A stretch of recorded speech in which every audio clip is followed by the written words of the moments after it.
Okay, so our first child was born normal. Little did we know she had a genetic disorder that was going to cause global brain damage and be fatal. But here's what I want to share with you today. We actually brought her home from the hospital. She was doing a few things that should have signified that there was something wrong, but we mistaken them as just normal baby things because who expects their baby to be sick?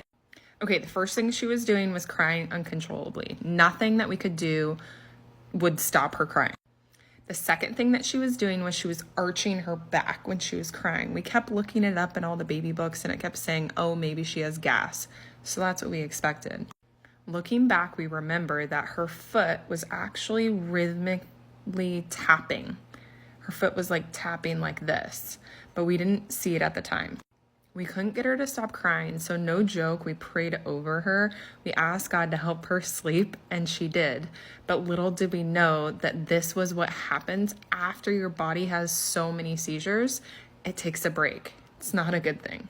Okay, the other thing that she stopped doing was she stopped latching. I don't know about all you moms, but we hear story after story about troubles with breastfeeding. So I didn't see this as something that was crazy. I just thought I'll go back to the doctor tomorrow and they'll help me breastfeed. All moms have problems breastfeeding. Now, I don't want you to panic, but I want you to know what a baby seizure looks like. How you know it's a seizure is if there's a rhythmic movement, like with Hazel, her foot, and you put your hand on it and you cannot get that movement to stop, then you know something can be wrong. But here's the thing, don't panic, but call the nurse, call the doctor, find out, get some more information. And here's the thing, we did not wait till it was too late. When we got Hazel back to the hospital, when we finally knew that something might be wrong, the doctor looked at her, she stopped breathing right then.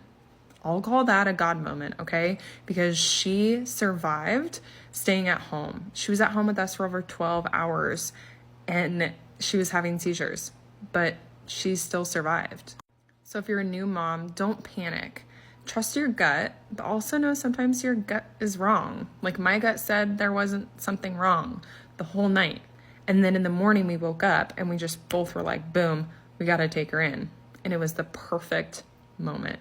If we didn't take Hazel into the doctor when we did, she would not be alive today. She's almost 5 and she's thriving. Well, for what she could be thriving in.